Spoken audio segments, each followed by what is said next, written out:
Hakikat sastra anak. Yang pertama, sastra.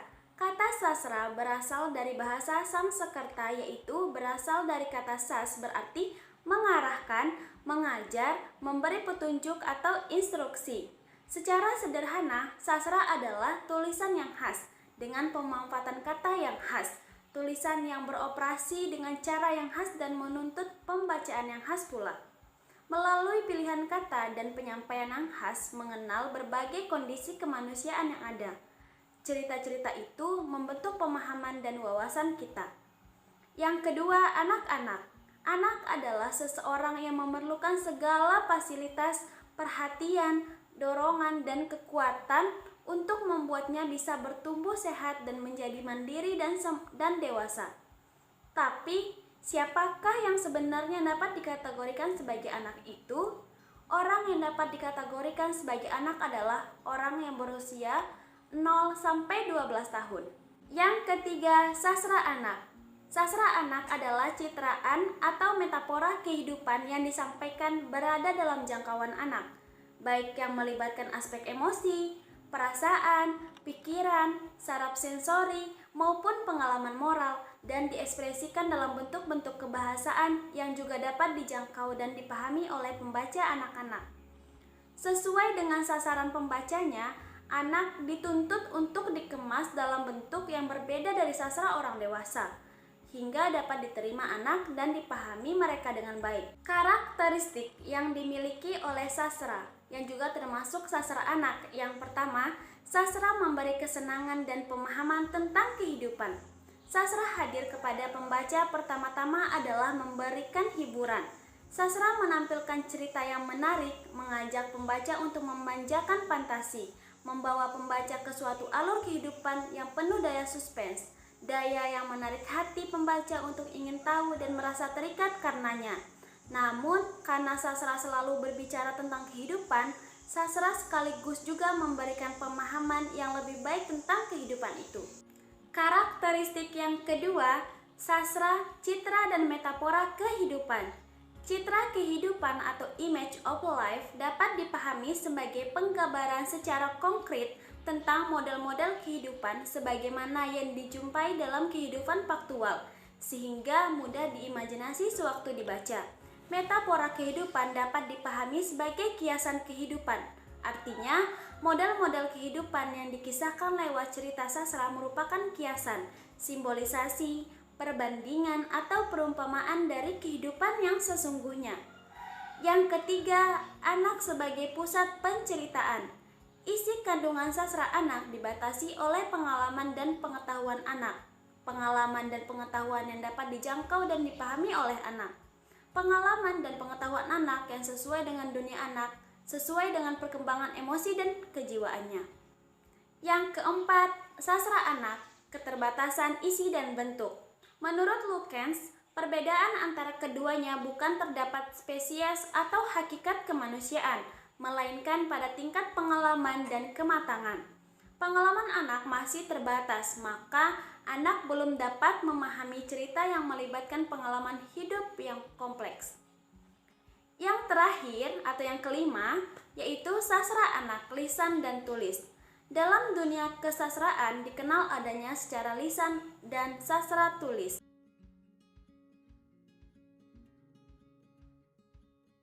B. Batasan atau genre sastra anak.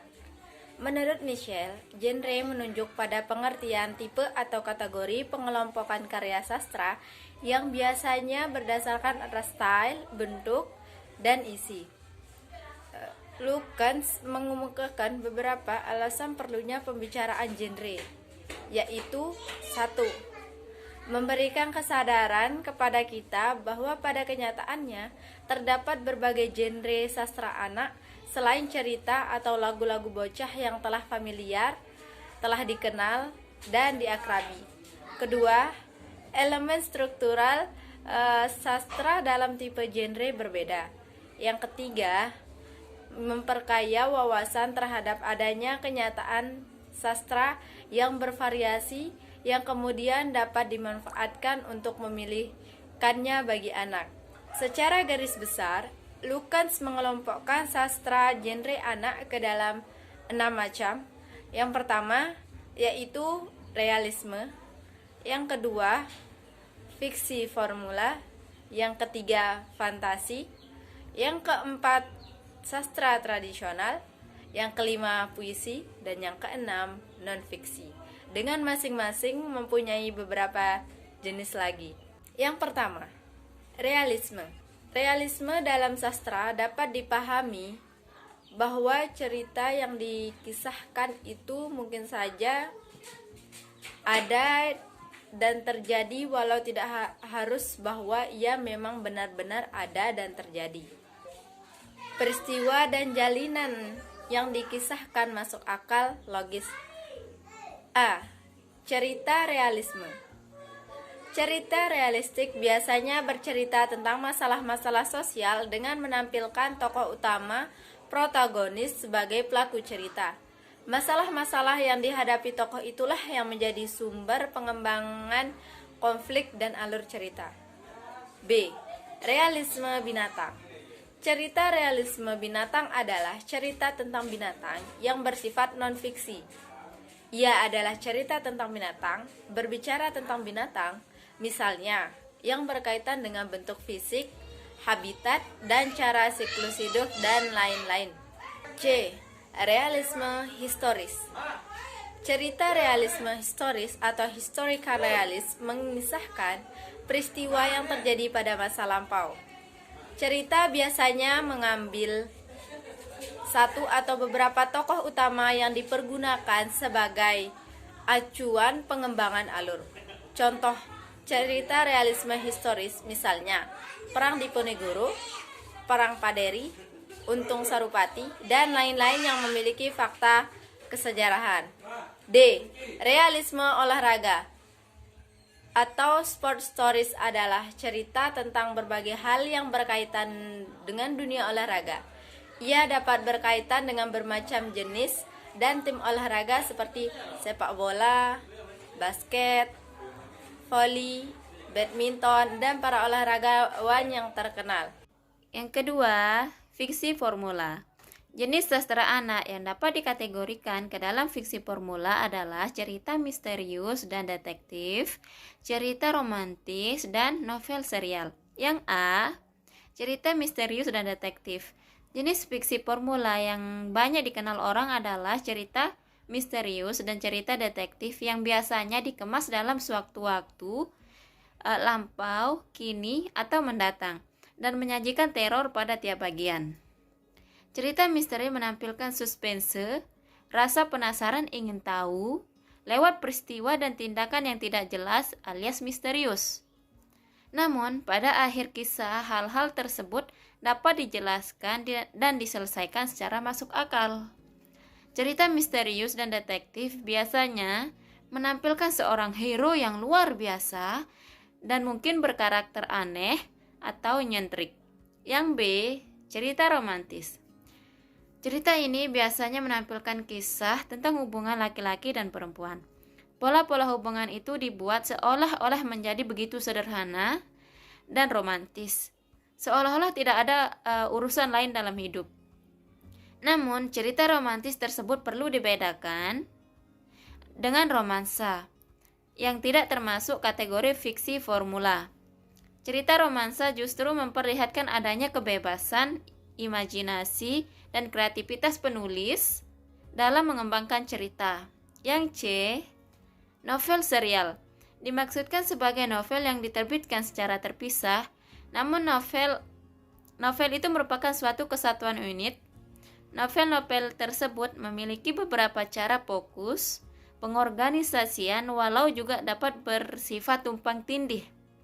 Pertama, novel-novel yang diidentifikasikan sebagai dokumentasi perkembangan tokoh dengan alur yang terpisah, tetapi memiliki tema yang mirip. Yang kedua, novel-novel yang memiliki satu tokoh utama dengan sedikit perubahan karakter, sehingga urutan novel menjadi tidak penting.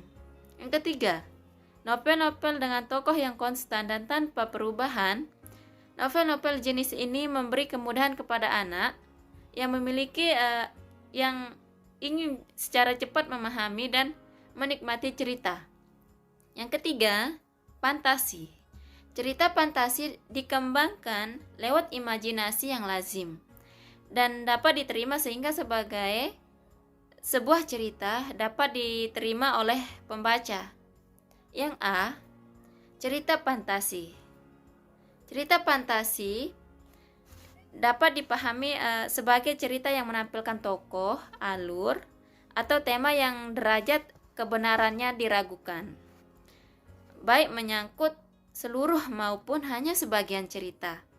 Cerita fantasi sebenarnya juga menampilkan berbagai peristiwa dan aksi yang realistik, tetapi di dalamnya juga terdapat sesuatu yang sulit diterima. Yang B, cerita fantasi tinggi. Cerita fantasi tinggi dimaksudkan sebagai cerita yang pertama-tama ditandai oleh adanya fokus konflik antara yang baik dengan yang jahat, antara kebaikan dan kejahatan. Yang C, fiksi sains. Fiksi sains dapat difahami dalam beberapa pengertian.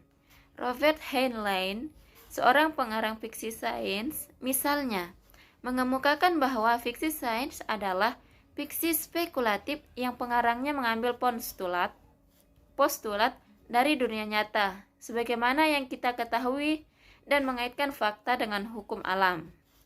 Cerita ini biasanya lebih mengutamakan konflik, misalnya konflik kepentingan dan nilai-nilai kemanusiaan, daripada unsur penokohan. Secara tradisional, fiksi sains sering berkaitan dengan kehidupan di masa depan atau sebagai variasi ditampilkan tokoh dari masa lampau atau masa mendatang. Fiksi sains juga dapat berkaitan dan menampilkan tokoh manusia robot atau robot manusia. Dari keempat, tentang sastra tradisional. Istilah tradisional dalam kesastraan tradisional literatur atau folk literatur menunjukkan bahwa bentuk itu berasal dari cerita yang telah mentradisi. Tidak diketahui kapan mulainya dan siapa penciptanya, dan dikisahkan secara turun-temurun secara lisan. Jenis cerita yang dikelompokkan ke dalam genre ini adalah fabel, dongeng rakyat, mitologi, legenda, dan epos. Nah, yang pertama fabel. Fabel adalah cerita binatang yang dimaksud sebagai personifikasi karakter manusia. Binatang-binatang yang dijadikan tokoh cerita dapat berbicara, bersikap, dan berperilaku sebagaimana manusia. Kemudian dongeng rakyat. Dongeng rakyat merupakan salah satu bentuk cerita tradisional pada masa lampau. Dongeng diceritakan oleh misal orang tua kepada anaknya secara lisan dan turun-temurun, sehingga terdapat variasi pencitraan walau isinya kurang lebih sama. Kemudian mitos. Mitos merupakan cerita masa lampau yang dimiliki oleh bangsa-bangsa di dunia. Kemudian legenda. Legenda mempunyai kemiripan dengan mitologi, bahkan sering terjadi tumpang tindih penamaan di antara keduanya. Keduanya jelas sama-sama merupakan cerita tradisional. Dan yang terakhir yaitu epos. Epos merupakan sebuah cerita panjang yang berbentuk syair puisi dengan pengarang yang tidak pernah diketahui. Kemudian materi yang kelima yaitu puisi. Bahasa puisi tentulah singkat dan padat dengan sedikit kata, tetapi dapat mendialog sesuatu yang lebih banyak. 6. Non-fiksi. Bacaan non-fiksi. Sastra ditulis secara seni sehingga jika dibaca oleh anak tersebut akan memperoleh pemahaman sekaligus kesenangan. Seni ini dapat membangkitkan perasaan berwujud efek emosional dan intelektual. Untuk lebih praktis, bacaan non-fiksi dapat dikelompokkan ke dalam subgenre, yaitu yang pertama buku informasi dan yang kedua biografi. 7. Pembagian genre yang diusulkan. Genre anak cukup dibedakan ke dalam yang pertama fiksi, 2 non-fiksi, yang ketiga puisi, dan yang keempat sastra tradisional, dan yang terakhir adalah komik.